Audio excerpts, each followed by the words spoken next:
Hello. No. We're just catching up on the MacNN podcast. You know, the proper one. Thought I might learn something, especially about Star Wars. Anyway, let's go into the kitchen. Let's go into the kitchen. We need some tea. Hello, I'm William Gallagher. This is the other podcast, the other MacNN podcast. This is One More Thing. Do you take sugar? There is one more thing. Well, but there is one more thing. And, wait a minute now. There is one more thing. I forgot. There is one more thing. So I got one last thing. There is one more thing. Listen, I'm doing a third mug. I'm doing an extra mug for Malcolm Owen, but I don't think he's coming. His internet is out. He emailed to tell me that. How do you email when your internet is out? I would phone him to ask that, but I don't have his number. How long have we been talking and I don't know his phone number? Mind you, I don't know yours either. I could take this personally. This is Zane Lowe Beats One. We got the whole world locked in for this one. Brand new Pharrell. MacNN called this months ago. I called it months ago. Now it looks like one of us is right. MacNN said there will be more radio stations from Apple along the lines of Beats 1, and I said that Beats 2 should be a spoken word station like BBC Radio 4, National Public Radio, or the BBC World Service. Just not Voice of America. Have you listened to that? This week, we've learned that Apple has filed for trademarks on the names and logos for Beats 2, 3, 4 and 5, and they've registered various domain names for them. It doesn't mean they're coming, but it does make them more likely. What makes a speech radio station less likely, though, is that we've also learned this week that Apple's deals with record labels that are allowed for Beats 1 also allow for up to 5 streaming music stations without anyone having to renegotiate anything. So if Beats 2, 3, 4 and 5 do come, it's a fair bet there'll be music stations, all of them. Chtěl změnit svět a to se mu také podařilo. Steve Jobs, muž, který způsobil technickou revoluci, má v Praze své muzeum. I'll just stop that there, if you don't mind. That's from a longer report by Televiz Nova. I can't even pronounce their name. I don't speak the language. I'm rubbish here. About the new Apple Museum in Prague. It's at the city's pop art gallery, and it's a rather beautiful collection of Apple hardware. Beautiful is a strong word. I think actually it's also one that's overused nearly as much as magical. But it's the right one this time. Around 470 exhibits from primarily from Apple, but also from Next and from Pixar's. That's Next Computer, not Next the clothing store.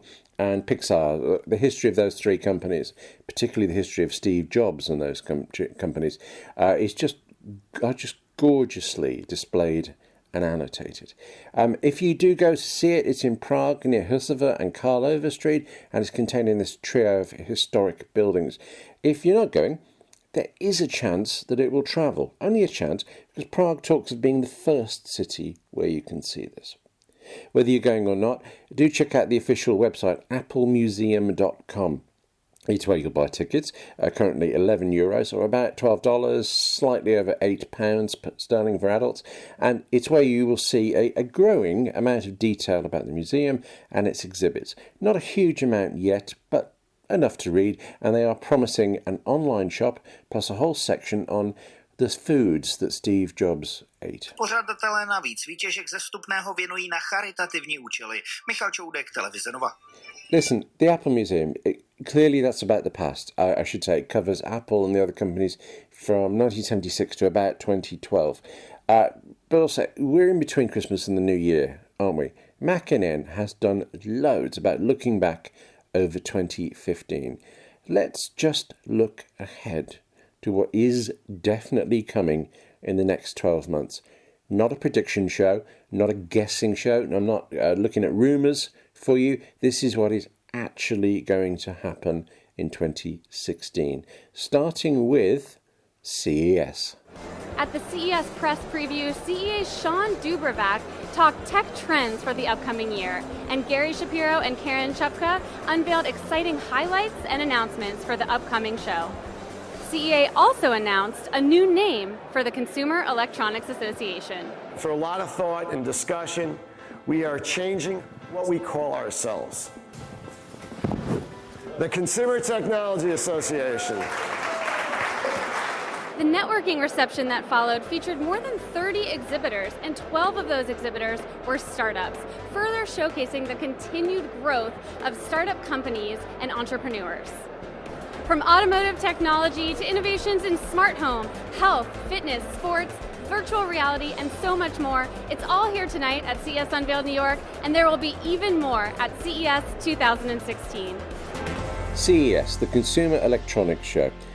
This is why we have one more thing, why we have a second and other podcast. Because the real MacNN podcast, doubtlessly, it will examine the news from CES as it breaks. It will examine it, it will report on it, it will do the right thing, whereas you and I can just say this right now. Apple will dominate CES, but it won't be there. It won't exhibit anything, it won't announce anything, it won't launch anything. Everyone else will be at CES, and they will announce, they will exhibit, they will launch everything you can think of, and not one single stick of it will ever go on sale. MacNN it will see the trends, and it will spot what's going to become useful in some future form, but nothing ever announced at CES ever actually ships, or at the very best, doesn't ship enough so as you'd notice.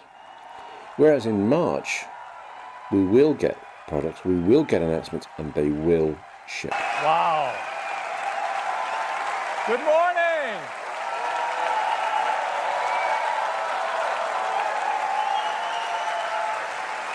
Good morning.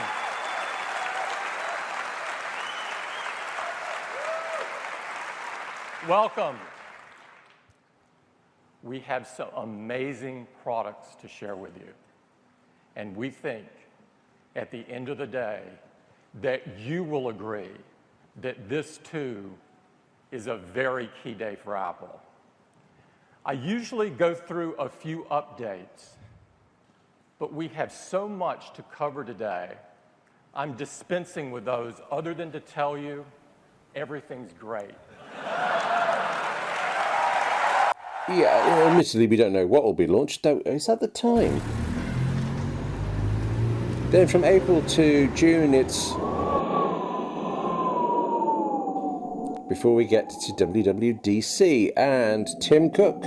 We have some amazing products to share with you. Everything's great. Also, you know, it's driven Apple from the beginning, this compulsion to take incredibly powerful technology and make it accessible, relevant, and ultimately personal.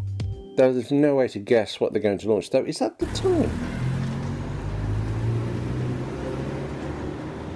Middle of the year, middle of 2016, I've got fingers crossed for The core of the Big Apple, the bustling borough of Manhattan. Like no place on earth, New York is famed for its pace. Though, to be truthful, that's just because I'm hoping to go on holiday there. July 22, 2016. Told you this is an exact show. This is not prediction. July 22, 2016. And the world, or certain parts of it, will go crazy for... We got no ship.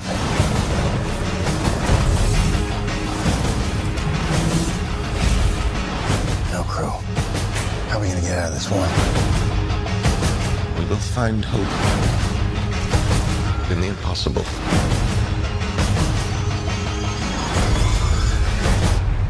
Well, at least I won't die alone.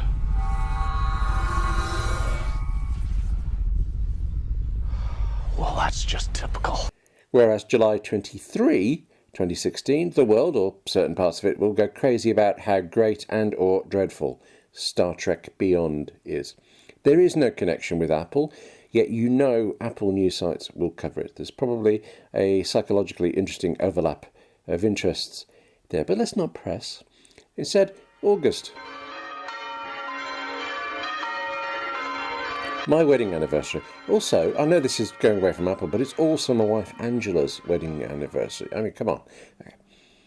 Okay, September though, and we are going to hear this. They are without a doubt the best iPhones we've ever done. And I hope you'll agree they're the best phones you have ever seen. To tell you all about them, I'd like to invite Phil Schiller up to the stage. Phil? Thank you, Tim. Well, good morning, everyone. I am honored to represent the whole team and to be the one to tell you about these incredible new iPhones. Their design is like nothing ever before, incredibly unique. From the glass front that curves around the side to meet seamlessly with the anodized aluminum back, complete with stainless steel Apple. It is truly the most beautiful phone you have ever seen. But here's the real magic. They're done in phones thinner than anything we have ever made.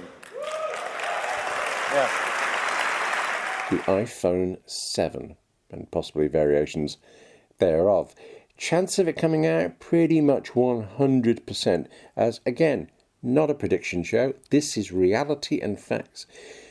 Chances of the iPhone 7 fitting the by then old iPhone 6s smart battery case pretty much exactly probably 0. Chance of my having saved up enough to buy an iPhone 7 fully dependent on whether Apple brings its new finance scheme to the UK. I'll talk to you with crossed fingers. The entry-level iPhone available on 24-month contracts for free.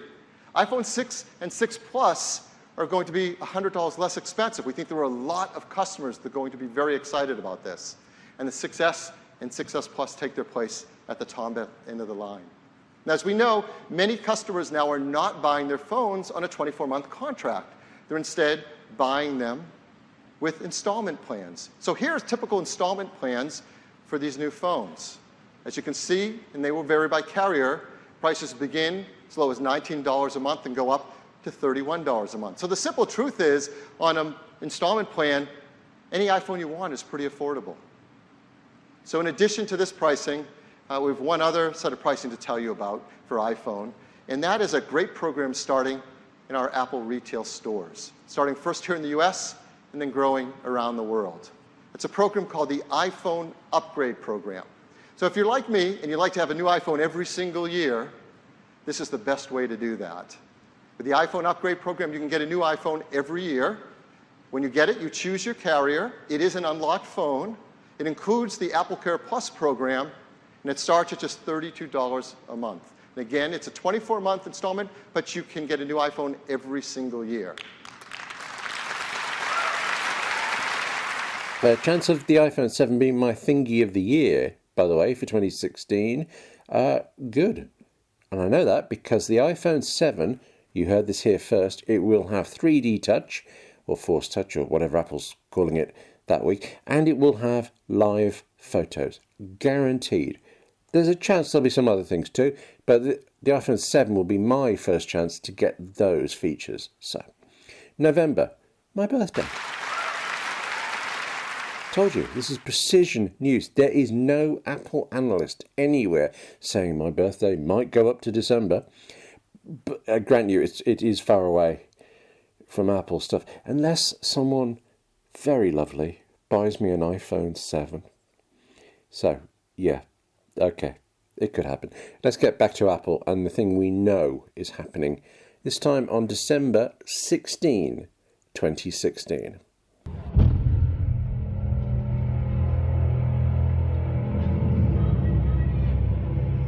For more than 1,000 generations, the Jedi Knights were the guardians of peace and justice in the old Republic.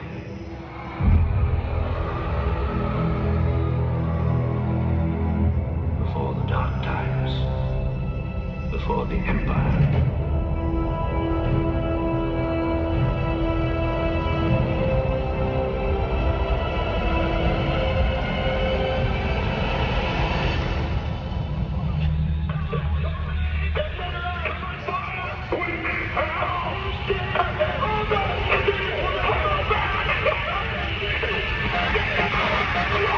Star Wars Rogue One, and December 17, the debate. Again, connection with Apple, 0. Overlap with Apple customers and their interests, yeah, quite a bit more. You might well disagree with me about this whole Star Wars, Star Trek overlap with Apple, but do this for me if you do. Go Google something like Apple fans Christmas recommendations, and you see how much more often than iPad Pro you get the words BB-8. I wrote many Christmas recommendations, by the way, chiefly for MacNN, but also for family who were foolishly asking what I wanted. But I avoided doing one version of the recommendations. I actually avoided, Malcolm and I discussed this, and both of us rather avoided making the One More Thing's ultimate thingy of the year recommendation. We did loads of Christmas things, but we sort of held off doing thingy of the year. I would guess now that Malcolm's choice would be working internet. But mine, well, I actually avoided this mostly because I hadn't decided. I got it down to three things. For me, 2015, thingy of the year comes down to, I'm so surprised to say this, this is the iPhone 6S smart battery case. Not the prettiest thing Apple's ever done. Fits the iPhone 6 as well, by the way. That's the battery, the hump of a battery. It's not great, but it does hold a nice charge, and it means, with that little gap at the bottom, you can slot this and that lightning cable into your existing chargers. Slipping it in is harder than Apple makes it sound, not least because they polish their phones more than we do. Try to snap it in the bottom. No, try to snap it in the bottom, and then squeeze it in, press at the top, and when you do, you get this, a nice display of case and iPhone battery charge remaining. You can only get that when it's connected like that, but you can flick in the notification center and see this. William Gallagher for MacNN. The Apple iPhone 6S smart battery case, which fits my iPhone 6 as well. By the way, it's not just for the 6S. It is ugly and it is remarkably difficult to keep in your pocket because it's an odd shape and it's heavy, so it tends to poke up and fall out. But it is also just fantastic to look at your iPhone around 8 or 9 o'clock in the evening and see it saying 100% battery charge left. So that's a thingy of the year, but the thingy of the year, the One More Thing thingy of the year recommendation, it comes down to that. Or we have one more thing.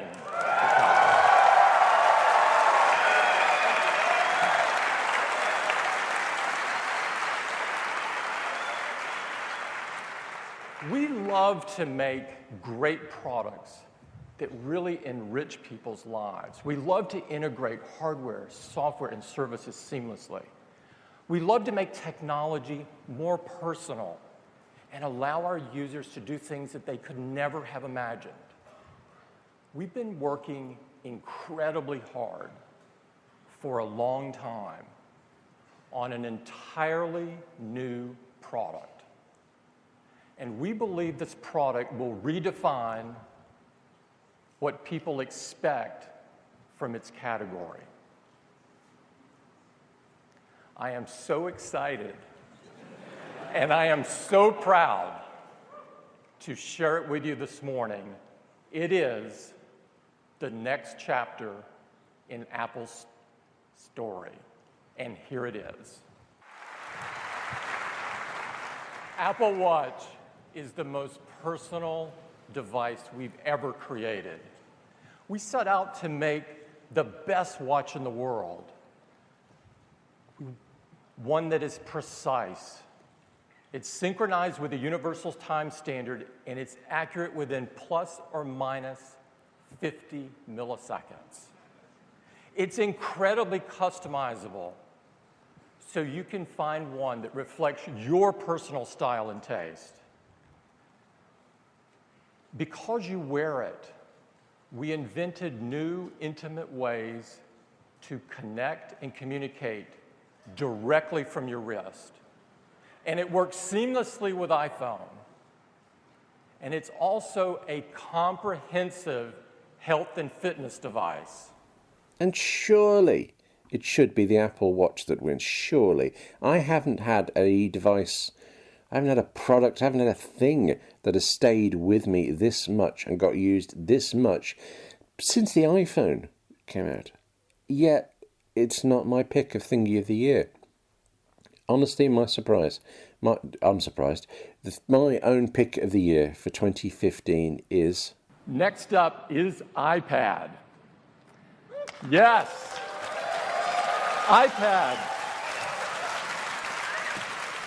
iPad is the clearest expression of our vision of the future of personal computing. A simple, multi-touch piece of glass that instantly transforms into virtually anything that you want it to be.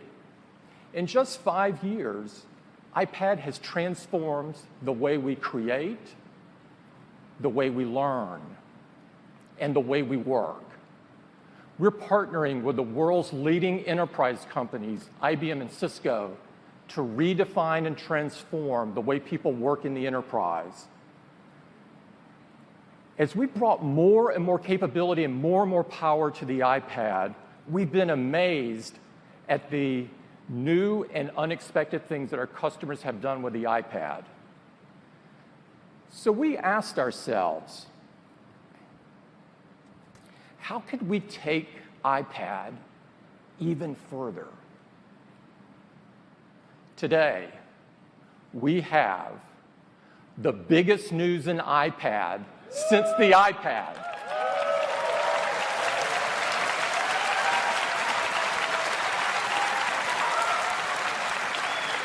And I am thrilled to show it to you.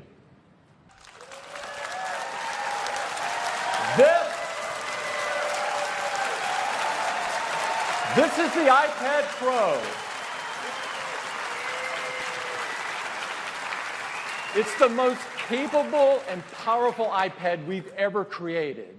It is chock full of amazing advanced technologies and innovation. The iPad Pro. It is just a big iPad, but that bigness makes a difference.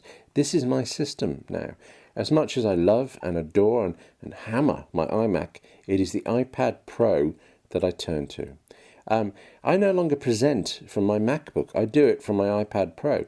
I present from my iPad Pro, and I walk around the room carrying my iPad Air with me too. Both of them. 2 iPads. No waiting. Who'd have thought I would ever find reason to buy 2 iPads? I didn't think it, but also I didn't buy 2 iPads, really. I mean, obviously I did, but not together. I didn't go out and buy them at the same time. I just honestly thought if I had an iPad Pro, I would sell my iPad Air. And instead, only a few weeks in, no. I keep and use them both. I mean, that's nice for me, really, isn't it? But, well, that is nice for me. 2 devices, 2 products, both alike in dignity. What would be bad, I think, is if I said Thingy of the Year was 2 iPads. That'd be bad. Whereas I am saying it's 1. It is the iPad Pro. Let's see in 2016 if you, Malcolm, or I go to 3 iPads each, or 4. What do you think? We could do it. I haven't got an iPad. I've never had an iPad mini. Maybe I need the whole range. Yeah. I want to tell you one more thing about 2016. One more fact. Wait a minute, though. Wait a minute. I forgot. There is one more thing. There are anniversaries coming in 2016. Well, there always are, aren't there? Even in 2015, we celebrated 1 year since 2014. But 2016 is special. MacNN is crossing its 20th year, and Apple is reaching its 40th. Apple. Whatever happened to them, eh? See you next Thursday, and every Thursday, hopefully with Malcolm next time, back from this crazy town, internet-free wilderness he's in. So hopefully we'll say hello to him, but in the meantime, goodbye, and hey, you, Happy New Year, eh? Hello, I'm a Mac. And I'm a PC. Well, I can't believe 2007's over. PC was a great year, though, huh, buddy? Not really. What do you mean? I came out with Vista. That didn't work very well. Some people are downgrading to XP. Meanwhile, you come out with your new operating system, Leopard, a new iMac, lots of new iPods. Oh, the iPhone. I almost forgot the iPhone. Right. It was a terrible year. But next year, looking forward to the future. 2008 is going to be the year of the PC. That's a great attitude, PC. What do you got planned? What are you going to do? I'm just going to copy everything you did in 2007.